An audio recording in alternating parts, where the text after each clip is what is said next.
us, who's not having a good time, the Bengals.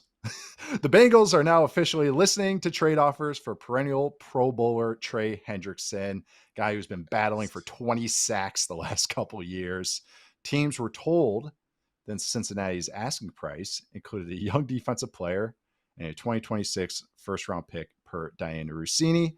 Before I kick it to you, Charles, and about maybe our favorite Trey Hendrickson possible landing spot on this saga that's been ongoing for a while, even Hendrickson has already hinted it's been 3 years of this now. Just like, geez, man. Tell me how you really feel. Yeah. I don't think, I'll just say right up before I even kick it over to you, Charles. First rounder is not happening, at least in my eyes. I see a second rounder potentially, and I was kind of looking at maybe some recent history of these types of trades, an edge rusher, maybe before the season, maybe during the season. And the two I found were, especially for this age of edge rusher, is Khalil Mack getting traded to the Chargers in 2022. And so Khalil Mack went for a second and a sixth. It's actually kind of comparable. It's not perfect one-for-one play style. Mack's better against the run. Hendrickson's better against the pass. Similar ages, though. Khalil turned 31 before that season. Trey Hendrickson turns 31 during this season. Mack had a little longer contract. This is Hendrickson's last year, I think. And Max, though, you could get out after 1 year. So it was kind of like dead money or money you can get away from after that year.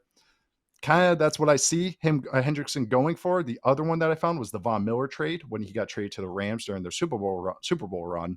That's when Von was still Von.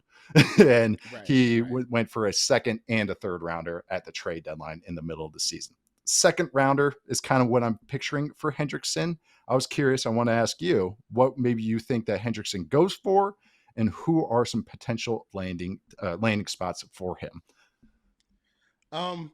I guess first, I think he probably goes for a second and probably a mid-round pick.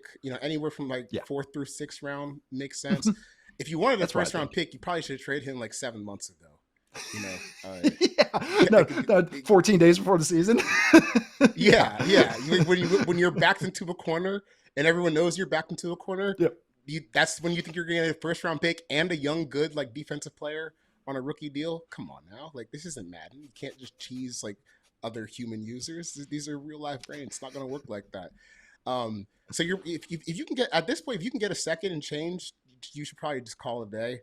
If you're really just this committed to not paying him, which I still don't quite understand because they're so thin on defense, and I just think that when you're trying to gun it for a Super Bowl, why not just go after it? And when you have an offense that scores many points, like that helps someone like Trey Hendrickson, who's a better pass rusher than he is run defender, and you can kind of keep him in scripts that are positive for his, play style, even though it's negative for the team overall at times. If I was like I think one team that makes sense is the Chargers. We just talked about them. Khalil Mack is, this is probably gonna be his last season with the team, if I had to guess, or at least maybe one of his last seasons as an NFL player because he's getting up there, and he's one of the older edge rushers in the league that's starting. They got Tuli Patolo. Oh, I missed him again. I'll give it. Close enough. You hit the board. I banked it off the backboard and it bounced off the rim. I got close there. But beyond that, like they don't have that much pass rush depth like behind him. So again, we saw last year with the Chargers that Jesse Minter is going to be good enough where he can coordinate like a so-so defense to some pretty high heights. But we saw when they hit some of the better teams like the Ravens and the Bengals, they kind of got run out the stadium. So maybe you still need a little more premier talent. And I think if you have someone like Khalil Mack up front, then that makes life easier for Trey Hendrickson. Like that, I think that's a pretty good pairing. And if you look at cap space, the Chargers have almost $100 million projected to be free next year. So why not? Like you have the space for the extension. So go after it and try to maximize his window. One team that I saw that didn't make sense, I think Diana Rossini reported this the other day, were the Cleveland Browns. I'm like, what are you guys talking about? Like, what do you do? Okay, first of all, intra-divisional trade. And you don't need Trey Hendrickson right now. Just sit there, sit still, and just wait for the offense to come. Just sit down. You don't need to make any moves right now. You got enough going on. stare at the Jaguars record. Like that's all they should be doing. Stare at your own record, stare at the Jaguars record. and chill stare at out the in Deshaun Cleveland. Watson cap number. Stare at the Yeah. cap number for Who's Deshaun Watson. still on the you roster. Don't need to trade for Trey Hendrickson. Yeah, and will be next year. Still on the roster. Yep. Yeah. Actually, Chargers is a good one. I actually didn't even have that one kind of come to mind. And even like Hendrickson is not good against the run. I would even say he's below average against the run. He is I was trying on the field. Yeah, I know. We both are. He's a good player. It's just you have to describe these guys, you know. And so he needs help up front to just shore up on early downs. So, so he doesn't get his ass kicked and every team just runs at him. Chargers got some dudes. They got Tier Tart. They got some beef. Khalil Mack, you brought up a great point. That's a perfect stylistic fit. Kind of funny how that ties in to even my like example of this kind of trade that this works out too. The team I went to, because it's NFC team, kind of pushing, but have a young team where they have some cap room as well, is the Packers. Just because, yes, the Packers are always about, we want our young guys to grow. We want our young guys to grow. We're going to give them as long of a landing strip as they need. Well, yeah, we can keep giving Lucas Van Ness snaps and all that, but we can also get a guy that maybe gets us 12 sacks, 14 sacks, especially for a team that should be in some good game scripts. Like you mentioned, that's such a great point. Like Hendrickson for a good team makes a lot of sense, more than most edge rushers. It's like, yep, I'm fine with this because hypothetically, if you're on a good team, you should be in the lead in the fourth quarter, let Hendrickson pin his ears back and go. Also, health too. Hendrickson plays hard and is on the field a lot too and doesn't miss time. That's also big if you're trading for a guy.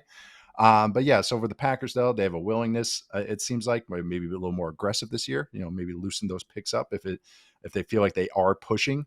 Get the receiver room healthy and then we can really talk. But they have cap room. They're kind of contending. There maybe and they have a young team, so it kind of makes sense for me as far as like where we can drop him in. It's not a really old defense; it's a lot of young guys on the defense. Let's get a guy that we know we can count on right away. We don't need any projection. So that was the one that came to me. It's interesting.